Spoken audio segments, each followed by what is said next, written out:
अरे व्यक्ति के नाम का क्या मूल्य, कोई जाने न जाने। नाम तो काम चलाने के लिए है। अगर कोई नाम ना हो तो ये वो कहां तक करते रहेंगे। एक गांव में किसी बेटी का विवाह हुआ। मक्खन निकालना कला होती है, दधी मंथन करके।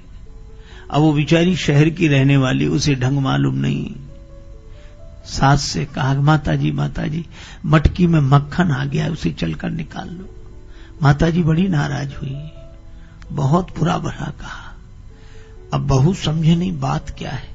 सही बात यही थी कि बहू के ससुर का नाम था मक्खन लाल। वो ऐसे ही चली गई कि मटकी में मक्खन आ गया। उसे कान पकड़े, क्या आइंदा ध्यान रखूंगी। पर उसके लिए तो फिर वही समस्या थी। तीसरे दिन फिर वही समस्या। तो गई, बोले माता जी मटकी में वो परसों क्या। अब वो फिर नाम लेना पड़े तो यही बोली कि माता जी मटकी में ससुर जी आ गए, उन्हें चलकर निकाल लो। तो हम लोगों के नाम तो काम चलाने के लिए हैं। कोई भी नाम बना रहे। एक गांव में एक आदमी का नाम था ठनठन पाल। उसकी पत्नी को बड़ा बुरा लगे, क्योंकि मोहल्ले की सब बधुएं कहती, देखो ठनठन पाल की बहू आ रही है, वो ठनठन पाल। तो उसने अपने पति से कहा कि नाम बदलो। पति ने कहा कि नाम में क्या रखा है, कुछ भी बना रहे। नहीं बदलो, नहीं तो मैं घर बदल कर चली जाऊंगी, मायके चली जाऊंगी। पति ने कहा कि भाई तेरी मर्जी, अब नाम में। तो नाराज होकर मायके चली अपने पिता के यहां। पैदल चली जा रही थी। रास्ते में एक बालिका लकड़ी बीन रही थी। इसने पूछा, बेटी तुम्हारा क्या नाम है? बड़ी गरीबनी जान पड़ती हो, लकड़ी बीन रही हो। उस बालिका ने कहा कि मेरा नाम लक्ष्मी है। उसका लकड़ी बीने लक्ष्मी, चलो खैर होगा। आगे चले, एक बैलगाड़ी में भूसा भरा हुआ एक आदमी गाड़ी हाँकते आ रहा था। क्या नाम भैया तुम्हारा? तो बोला धनपाल।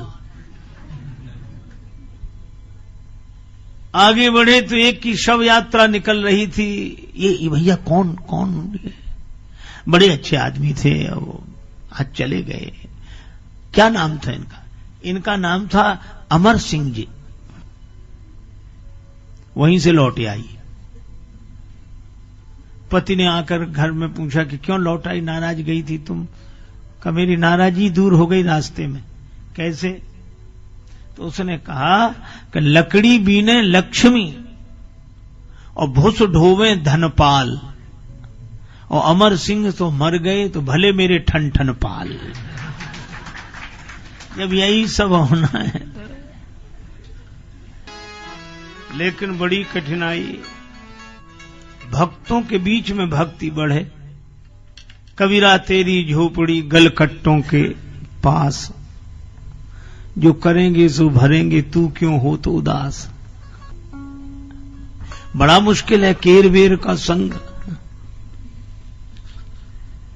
कबीरदास जी बैठे, बगल में वेश्या की हवेली। अब उसी समय वहां नाच गान हो, इधर कबीरदास जी झीनी झीनी बीनी चदरिया। उनका ये बाबा जी की वजह से बहुत डिस्टरबेंस होता है।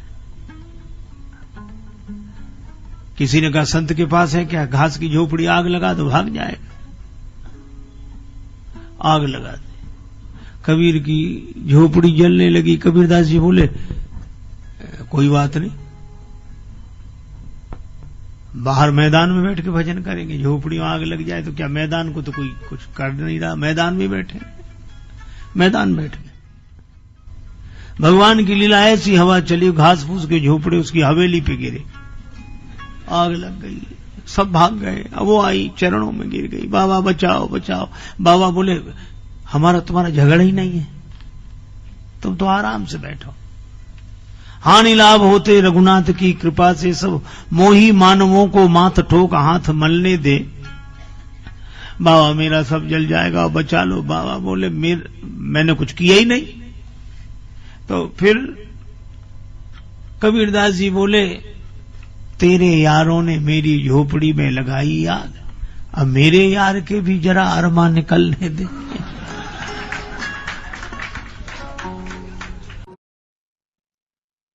तो हमने ये कथाएं सुनी स्वामी राजेश्वरानंद जी महाराज द्वारा। बहुत ही सुंदर तरीके से इन कथाओं में किया है। उम्मीद है आपको ये कथाएं बहुत पसंद आई होंगी। अगर आपको ये कथाएं पसंद आई हैं तो चैनल को सब्सक्राइब कीजिए, वीडियो को लाइक और शेयर कीजिए, ताकि इस तरह की प्रेरक और हास्य कथाएं हम आपके लिए लेकर आते रहें। आपका बहुत बहुत धन्यवाद।